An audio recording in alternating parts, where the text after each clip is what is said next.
Hello, friends, and welcome to the show.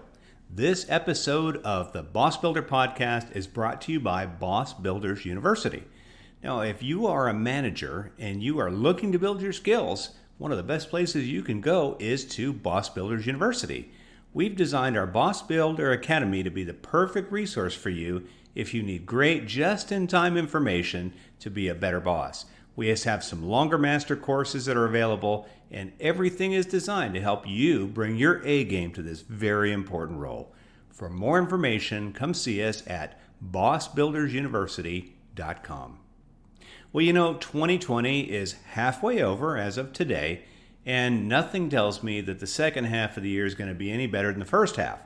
There's a lot of crap going on right now, and as the boss, it's going to be up to you to lead your team through it. If you are not doing well, you're going to really suffer. Our guest today has some strategies to help you with that. Michael Diettrich-Chastain is a speaker. He's an executive coach. He is the author of the book Changes, The Busy Professional's Guide to Reducing Stress, Accomplishing Goals, and Mastering Adaptability. Michael's got a great acronym. It's known as CHANGE. That's why you see it in all caps. That's designed to help you get the A game from yourself that everybody is looking for you to have. Lots of practical strategies here and a great offer at the end, so make sure you listen all the way through. Well, let's quit talking about him. Let's let Michael do the talking. You know what to do. Buckle up. It's time for us to hit the road. Welcome to the Boss Builder Podcast.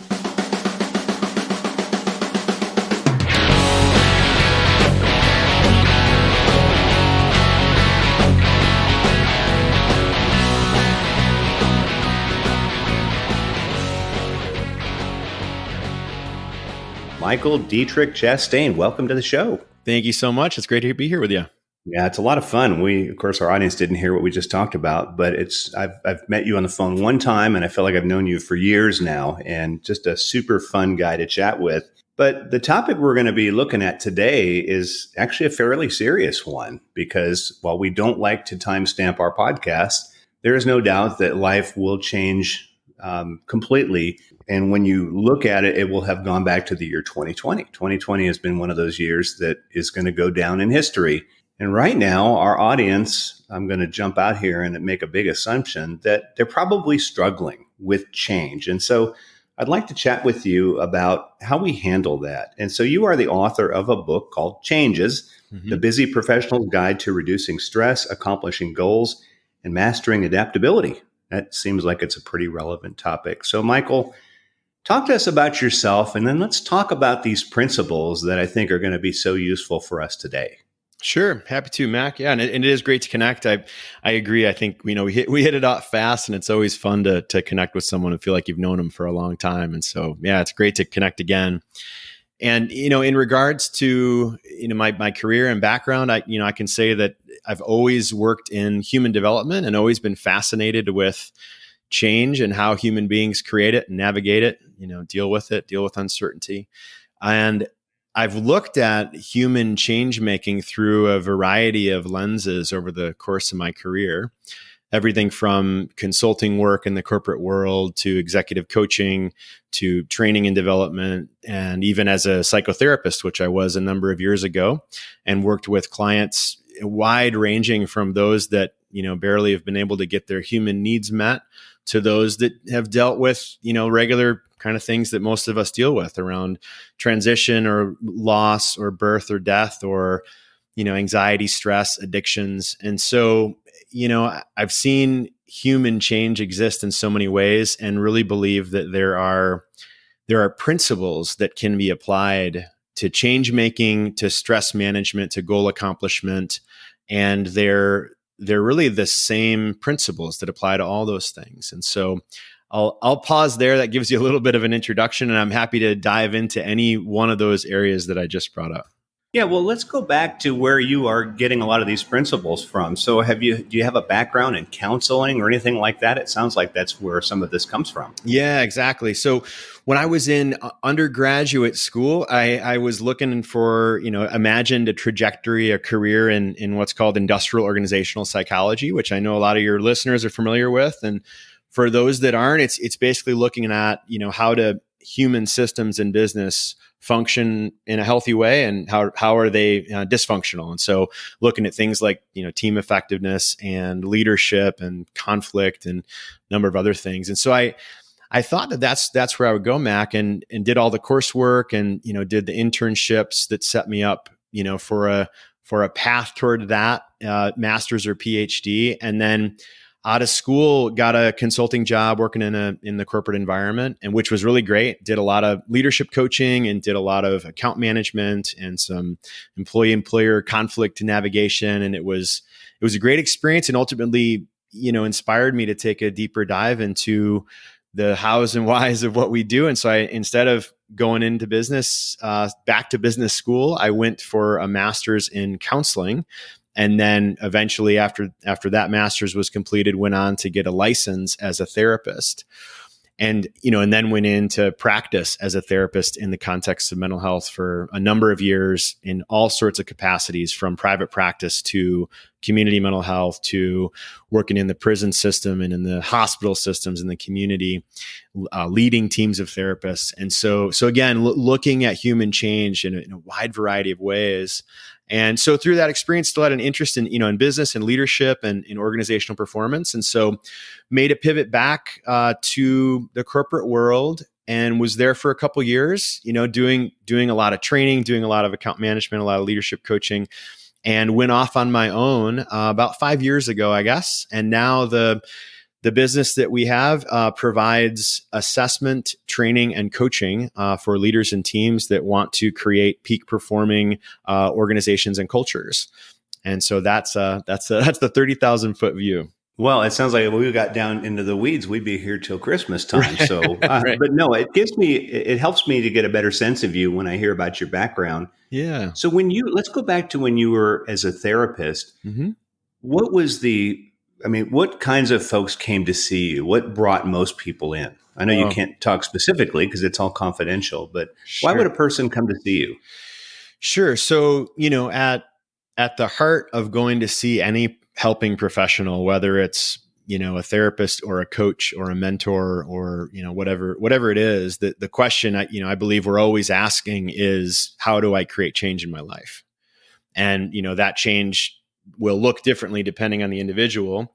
And in answer to your question, because I've spent so many years in that field in so many different contexts, there wasn't really a common issue that came in, because again, I just had a pretty large breadth of experience. And so, everything from anxiety to stress to, personality disorder to persistent mental health disorder to addictions to family therapy, couples therapy. It was really all across the board. And so I think the advantage that gave me years later is that, the perspective that I have around human change is relatively unique. I don't know a whole lot of folks that have worked in that world and then now apply some of those lessons to how leaders and teams perform at their highest level. Well, I'm thinking about what life would be like. I've never been a coach or anything like that, but I can only imagine if you spend an entire day sitting down, letting people sort of unload all the stuff on your desk in a one-on-one session. How did it affect you at the end of the day? Did you open the door and say, man, I had the best day ever? Or did you feel like everything that those people unloaded was that on your shoulders? Yeah, that's a great question, Mac. I think that the answer to that question is really dependent upon the kind of education that any respective coach or therapist or helping professional gets. And, and I feel very fortunate that the graduate school that I attended prior to getting licensed as a therapist, which the school and the licensure process it's almost like two programs. But the school that I went to was they had a very strong emphasis in, self-care and boundary management and, understanding, what's ours to take on, to your point, and what isn't. And so, I felt pretty prepared to differentiate between what is someone's pain or trauma or angst versus what is my own. And so while there were absolutely situations that were really awful and horrific at times, that would definitely, of course, have me have me thinking and pondering and maybe impacted me, right? At the same time, I, for the most part, felt and still do feel, because I do a lot of executive coaching now, feel very equipped in separating, what is mine and what is someone else's.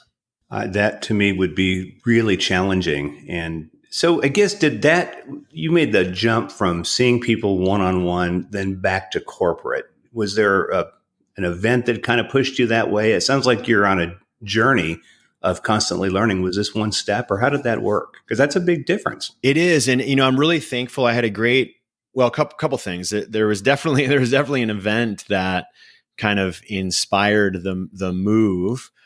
And it was basically a combination between, knowing that I wanted to make a career change, but uncertain as to what that would look like, because I was in that mental health world for a long time and knew I had this interest in teams and systems and organizations. So I was trying to figure out how I might make that pivot and was uncertain. And during that time of uncertainty, went through a really difficult breakup with a woman that was really challenging. And so that sent me on a move to another part of the country. And long story short, ended up landing a really great job as in the context of the employee assistance program world, which for folks that don't know, the EAP world is a benefit that a lot of organizations have that you can utilize for, mental health services or, some mild coaching services, access to insurance information. It's kind of like this sometimes standalone benefit, and sometimes it's incorporated into your insurance package, depending on your company. And so anyway, Mac, I had many hats when I was working for that company. One hat, I would provide distance counseling. And then the other hat, I would provide coaching and training services for a lot of our key clients. And clients at that point meant large organizations. And so it was a really great bridge that helped me kind of work my way back into, a corporate environment and give me some experiences that were absolutely influential around then starting my own business. When you're working now, because you did mention you're doing executive coaching now, is there a difference between what you would do as a therapist and what you would do as an executive coach? Yeah, absolutely. And that's such a great question. Actually, it's funny. I've gotten that question, Max, so many times over the course of, the last decade or so that's actually part 2 in the book that I wrote answers that question, around what is this difference? How do you navigate the differences? How do I decide, if I need a coach or if I need a therapist? And I would say that the shortest answer to that, in my experience and opinion, is that coaching is about optimizing a skill or a characteristic or a goal, and therapy is often about resolving or working through a pain. And so you could say that, coaching is more kind of forward facing and growth oriented, and that therapy stereotypically is more about, working through some kind of emotional or psychological pain. Now those are stereotypes, but that's kind of the main difference, I would say. Well, I think that makes it really clear to me, because I was just curious about that. Mm-hmm. Do you ever find yourself saying, okay, would you refer, if you were doing executive coaching, would you refer a therapy problem to someone else, or would you say, here, hold on one sec, let me put a therapy hat on, let's continue it here? Yeah, how would you do that? Good question. I would refer, and I have referred. I made the decision a number of years ago to take the therapy hat off, and so I no longer practice as a therapist. I actually still hold a license in the state of North Carolina, but I stopped practicing, and it was for that reason, Mac, just to make it both very clear for me and for the clients that I serve that, what we're doing is, about, performance in the business, and it's about leadership skills, and it's about, team effectiveness. And while there are components that are similar to therapy, there's looking at mental patterns, and there's looking at, some emotional resilience, and there's looking at how to navigate, stress and anger and communication. Like, those are relevant to both areas. But when it gets into the trauma and the deep pain and, anything related to addictions or, anything on that more kind of severe end of the spectrum, then yes, I would refer out. Okay, good. Well, I'm looking at your book. You were kind enough to send me some things here. First thing I notice about this book is I almost need to put sunglasses on to look at the cover. Man, this is a bright yellow. But I noticed that changes is all in caps. Is there a reason for that? Yeah, there is. And when I was writing the book a number of years ago, or beginning to write it, it came from this question. I was in a really scary accident, which oftentimes big situations in our life can result in deep thinking. And so after that accident, I really started to reflect about what are the commonalities that have existed, and all I've worked with thousands of clients over the years, and what are these common principles or characteristics, regardless of what the change is, like I was saying earlier. And so, I named kind of a few of them and started a spreadsheet. And if you can picture a spreadsheet, Mac, with, a handful of words on the top and then synonyms in each column. Mm-hmm. And this spreadsheet probably had, I don't know, a couple hundred words on it, or maybe 100 words. And after I had these 7 dimensions or principles in place, I thought, well, what if there's an acronym for these 7 principles or influencers? And so that's how changes came about. Is that, funny enough, that just happened. It happened to work out that way, that there was a really easy to remember acronym for these influential principles. And so that's how it came about.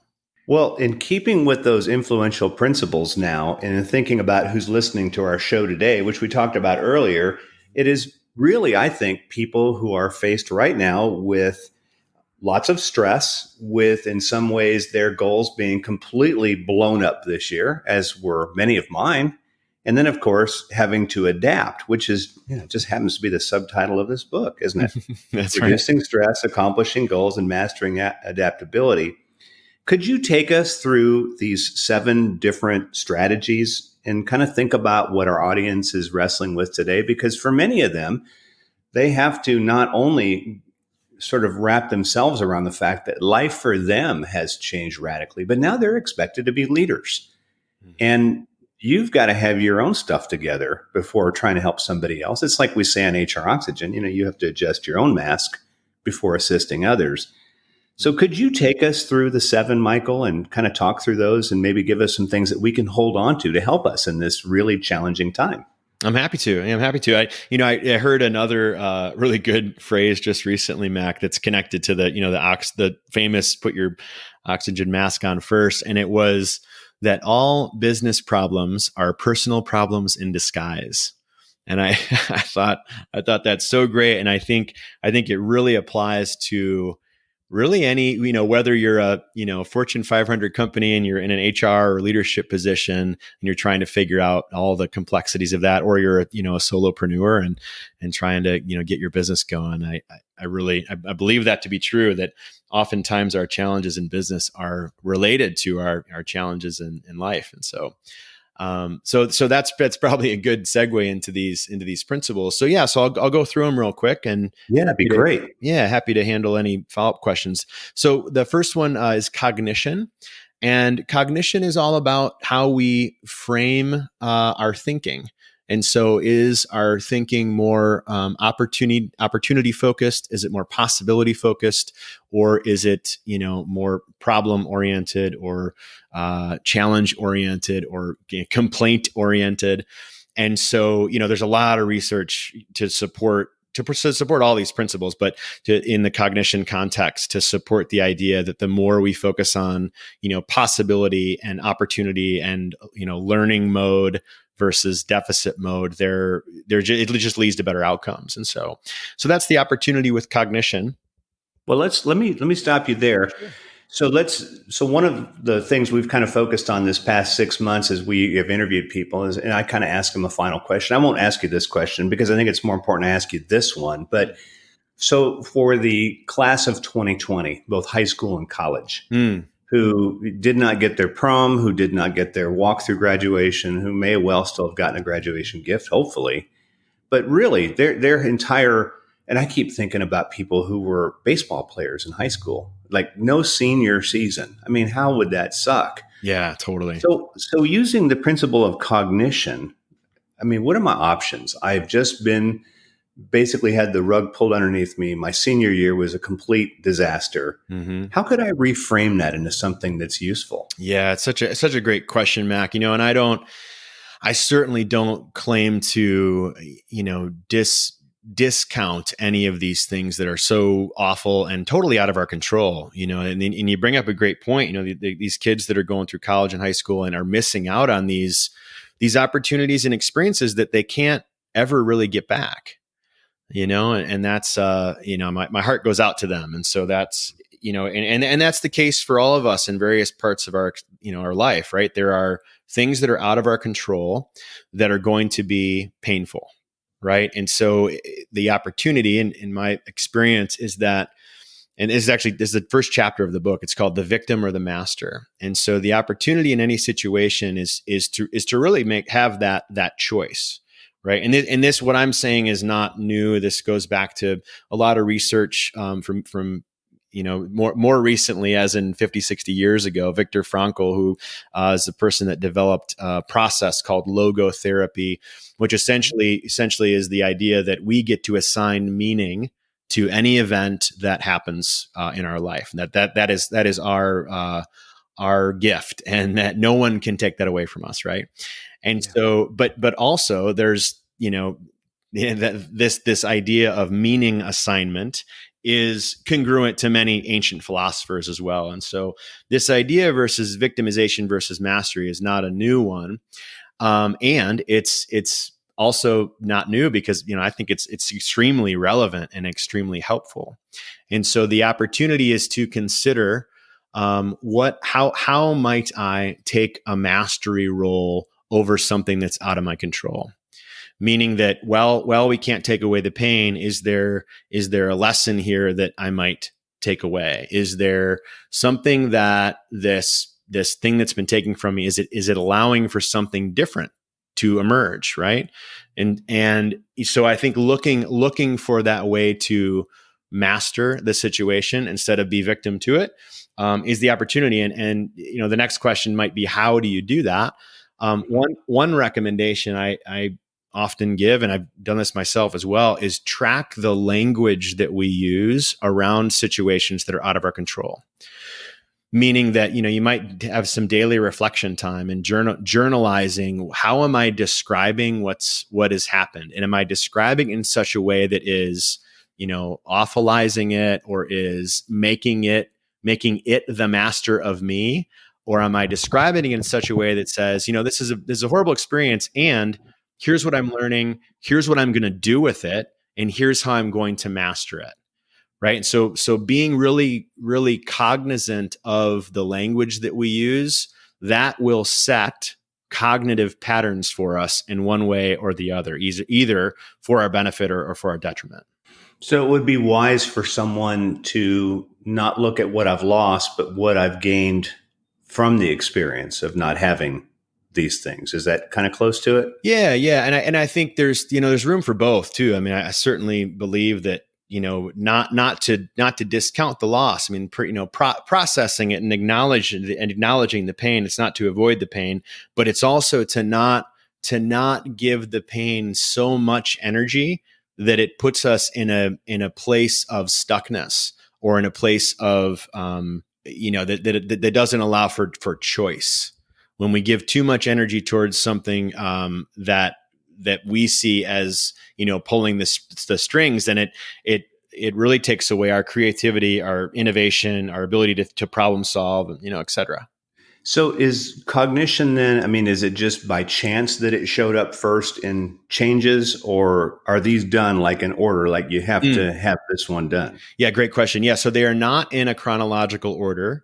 They are, so you could say, and this is a question I get often, you could say that for any one of us in any given time of life, maybe one or two of those principles needs our attention most. And I've found that to be true. And again, based on time and what the situation is. So for instance, Mac, it might be that right now I really need to focus in around my cognition because I'm realizing I'm in this mode of victim. Or it might be that, 6 months from now, oh, you know what? I've got that kind of handled. I might need to move on to environment, which is another principle, and really evaluate the, who I'm spending my time with, where I'm spending my time, what I'm spending my time doing, that kind of thing. Okay. Well, let's move on to the H. So that must stand for hell yeah, right? Yeah, that's right. Well, it's going to stand for that now. Okay. Hey, you got to ask permission if you want to use that one. Okay. All right. So the H stands for heart, and that's all about our emotional self. And so, what I've seen is that when we embrace the kind of emotional components of our lived experience and not avoid them, and this could be both the goods and the bads, that it allows for, again, more creativity, better problem solving, more accomplishment, and of course, reduced stress and improved adaptability as well. Okay. All right. Now, how about the A? A is action, and it's all about habits and routines. And, not surprisingly, that includes, daily, weekly, monthly habits. And, basically what is it that we're doing? And so, and I'm sure, everyone would agree that we can have a lot of great ideas, right? Which would be cognition, but we might not put them into an operationalized plan, which would be action. Or alternatively, you might have a great plan and you might be doing a lot, but maybe your emotional self is kind of a mess. And so it might be that the action is again taken care of and optimized, but it's really not the one that needs our attention most. Well, when you talk about habits and routines, then what are some of the ones that you do, if you wouldn't mind sharing? Yeah, sure. So, I'm a big supporter of self-care and downtime, empty space. There's a creative time. There's a lot of words you could use for this. And so, self-care routine includes, exercise. It includes, having creative time. That could include reflection. It could include, walking. It could include meditation. Those are a handful of habits. I think, the habits around like amount of time that we're spending online, amount of time that we're sleeping, and this kind of goes into some of the other principles. But yeah, those would be a handful. And again, these probably aren't surprising to people. No, well, at least you're making set aside time for these kinds of things. And do these take a priority for you, Michael, or do you kind of do them whenever they fit in? No, they absolutely take priority. And that's what I would say would be an underlying key to really good action is to have, a very clear plan for how you're organizing your time and how you're structuring your days. Okay. Well, for many of us, we have more time because many of us aren't commuting, but I think the commuting time could have been a really good time for some of these habits too, wouldn't it? Oh yeah, absolutely. I think about, I used to, I know I'm not alone in this. I used to have an hour one way, so a drive, so 2 hours a day commute. And I learned so much via books or podcasts or whatever. And I know that that's a common routine for folks. And so, yeah, there's so much information to consume out there and so much opportunity for learning. Well, we have definitely seen our downloads dropping this past few months. And I think a lot of it is we don't have a captive audience anymore. There was a benefit to traffic, wasn't there? Yeah, that's true. That's true. And I think that's a real opportunity that a lot of us have right now. I was just talking to somebody about this recently, that in times of chaos, which you could say we're kind of in right now, one way to respond to that is to implement more structure. And so, for those that have done that, it's been really interesting to see the benefits that people get from, really implementing a lot of clear structures, in this time of kind of chaos and uncertainty that we're in. Well, I think it really goes back to the principle of action. That's right. I was on the crazy train like everybody else with the constant travel. And so now, I wake up in the morning pretty much the same time. I sleep in my own bed every night. And in the morning, rather than get to the airport early, I'm doing exercise, which is a nice change of pace. So, but I think it's taken ownership of the time, because it does go, like we talked about earlier. I can't believe it's been a while since we had our first talk, and here we are doing the show. So yeah, time does pass. And I love the idea of action with the habits and routines. So Talk to us about N. So what does N stand for? Yeah, and is nourishment. And, again, not surprisingly, there is countless amounts of research to back up our, how our physical experience impacts everything from our, stress to our ability to create change, to our ability to navigate, difficult situations. And so nourishment is all about how much I'm moving, my sleep hygiene, my nutrition. And so all aspects of the lived experience, physical experience, that is. And again, if it's getting enough attention or it isn't. And so, so the opportunity that, many of us are aware of, make sure your sleep hygiene is right, make sure your nutrition is on point, making sure you're getting a lot of really great movement. And so that's what nourishment's all about. Okay. And how about G? G is about courage. And so G stands for guts, which, the courage to act. And so, I'm sure that you'd agree, Mac, there are times in our life when we have all the good intentions and we might even have the awareness around what we need to do to make, to whatever it is, but, make more money or have a better relationship or get, more fit or whatever it is. And we have the information, we don't have the courage to act. And so guts is all about developing that muscle of courage. Okay. And how about the E?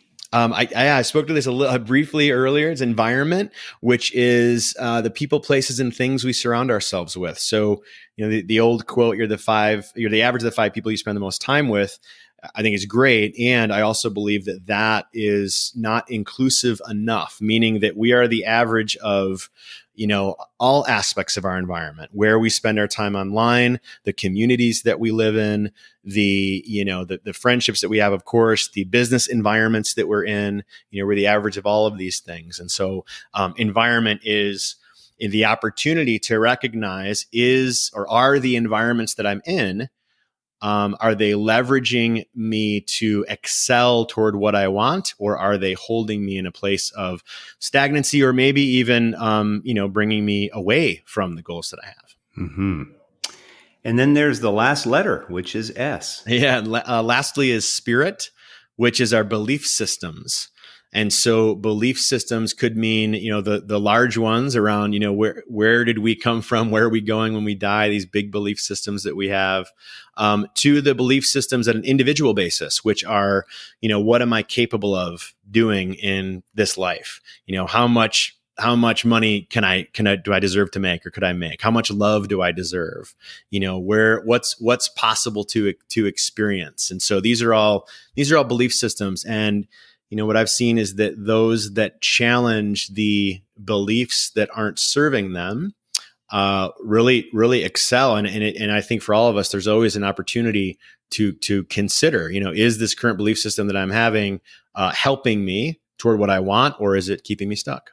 Where do we come up with our belief system? I mean, I know some of us were probably brought up in Sunday school or whatever, but is that where it comes from, or is it something that we just develop over time? Yeah, it's a great question. So, that's a classic question of, nature versus nurture. Do we come into this life as, shaped by our environments, or is there something innate within us that, is more, is less influenced by the environment, and we are the way we are. And my opinion is that it's a little bit of both. And so certainly beliefs, religious and spiritual belief systems, are heavily influenced by our upbringing and our childhood and the experience that we have, like you said, going to Sunday school, and our belief systems, individual belief systems about what is possible in our lived experience. And are there ceilings that we've set for ourselves based on our belief systems?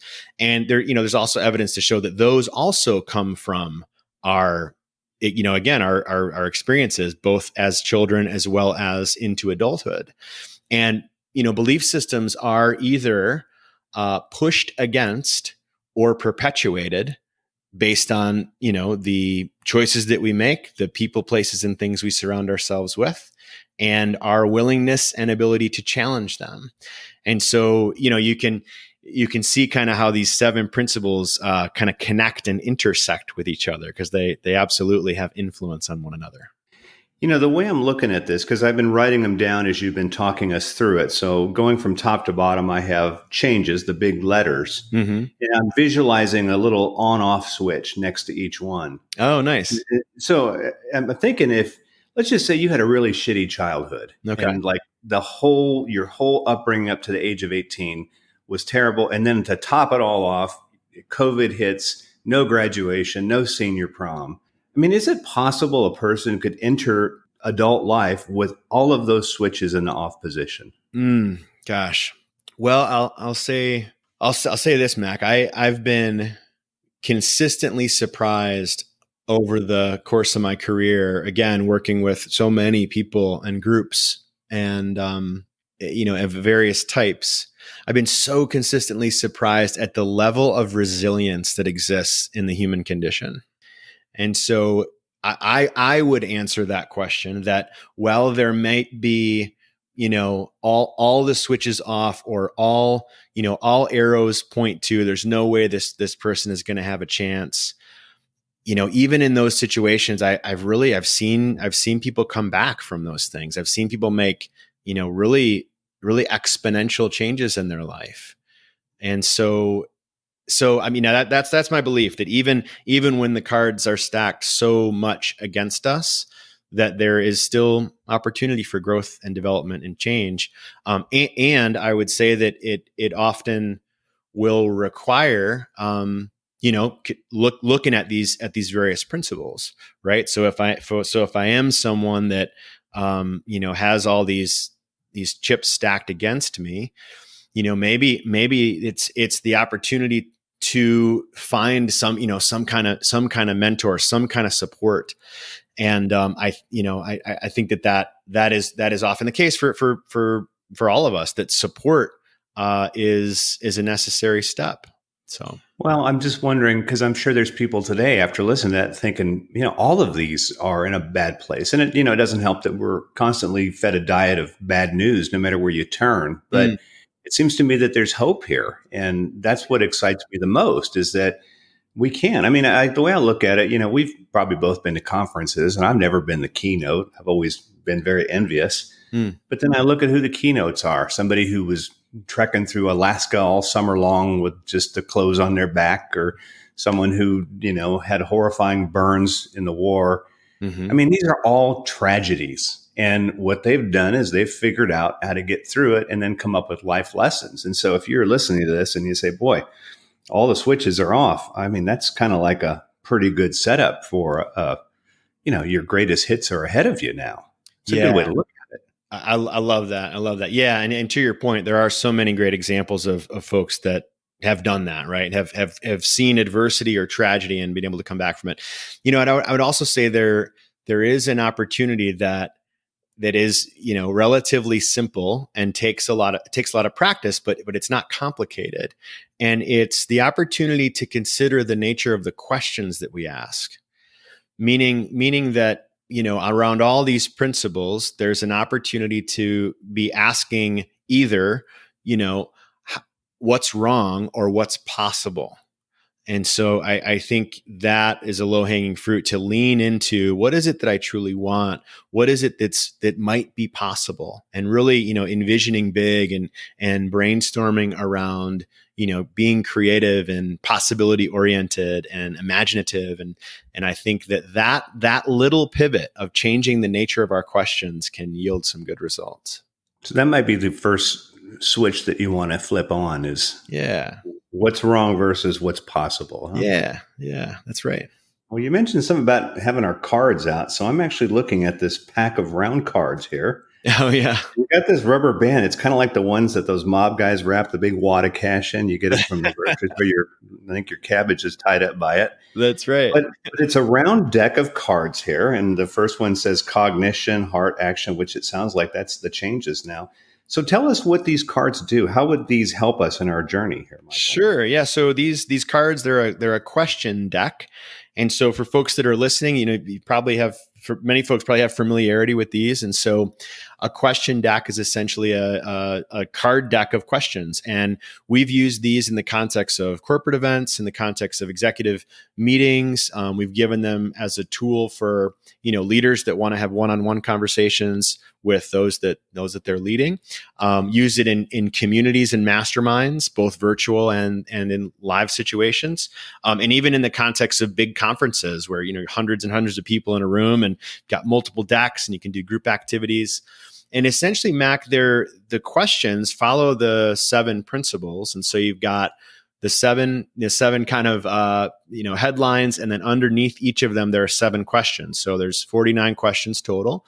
And the idea is to both ask ourselves and each other better, more life-producing questions around each of these 7 principles so that we ensure, again, our creativity and optimization of each of the 7. And so yeah, that's the background of the deck, and I've seen it to be really helpful and useful in a number of contexts. Excellent. Well, Michael, you gave us a lot of good things to think about today. And if you are listening to this show today and you think, well, this is the kind of guy I need to connect with to help me get my stuff going in the right direction, Michael, how do people reach out to you? Are you actually working now virtually, or are you having to kind of sit on the sidelines waiting for everybody to fly again? Oh yeah. We're doing a ton of work. Oh, good. Okay. Yeah, the work that we're doing is, it's kind of threefold, I would say. Certainly doing a lot of individual leadership coaching and team executive coaching, and all that is done virtually. And then doing, a lot of organizational consulting work still. And that could look like running an event, a virtual event for an organization around connecting them to their employees, making strategic decisions. Could mean around running a strategic planning event for a core group within an organization. And then in addition to that, running events, virtual events for communities. And so that's, all the work is virtual, not getting on a plane anytime real soon. But yeah, if folks want to learn more, I'm actually happy to give a gift to your listeners, Mac. Does that sound good? Absolutely. Yes, please. All right. So the gift that I'd like to give is actually it's a virtual version of the card deck that we just discussed. So the card deck that Mac and I were just talking about is an actual physical deck. But when COVID hit, my team and I decided to, ask this question, well, how can we provide more value for free for folks, right? And so we released a virtual version of this card deck, which again, teams, leaders, organizations are using quite a bit, and we're getting great feedback about it. And so I'm going to give you the website, and it will have a video that instructs you on an activity to use the cards. And on the bottom, there's additional information. If you want to connect, please reach out. We're happy to answer any questions. And so the website is virtualchanges.com, and there's no opt-in required. There's no email capture. It'll take you right to the deck. And again, it'll give you an intro video, and it's pretty much a plug and play resource. And so virtualchanges.com. And if people have questions, just go to the bottom and you can find our contact info. Great. And so if we wanted just to connect directly to see about having you work with us virtually, is there a corporate site we can reach you at too? Sure, absolutely. Yeah. The organization that we have is ARC Integrated, ARC integrated.com. And all of the information about coaching and training and all of the good work that we do is on that site. Okay. And then where can we get a copy of Changes? The book. Yeah, sure. So you can get a copy of the book anywhere where you like to buy books, Amazon or Barnes and Noble, Target, Walmart, wherever you like. If you'd like a free audio book, which we're giving away as a download as well, you can go to thechangesbook.com and you can opt in for a bunch of free goodies, including an audio version of the book, as well as a workbook around the 7 principles that we discussed today. You'll actually also, with that opt-in, you'll get a bulleted list of ways to use the card deck in the context of organizational and team performance. And so, whole bunch of free goodies, thechangesbook.com. Awesome. Well, Michael, I really appreciate you taking time to chat with us today. And thank you so much for sending the book and the cards ahead of time so I could look through them. I've really enjoyed having you on the show, and I've learned a bunch as well, which guess when it all comes down to it, that's most important, that I got something out of it, right? That's it. That's it. Yeah. Thank you so much, Mac. It's great to connect with you. Well, thanks for tuning in to another episode of the Boss Builder Podcast, the podcast for those of you who are new to supervision, those of you in the role and struggling, and even those of you who are thinking about one day making the important transition to management. This podcast is just one resource we have. If you check out our website at greatbosstools.com, you can view some other resources we have there. We'd love to have you as part of our courses. If you're listening to this podcast on any podcast app, we'd also appreciate you taking a few moments to give us a review. Positive, of course. It really helps us out. So with that, take care and get out there and make it your goal to be the absolute best boss ever.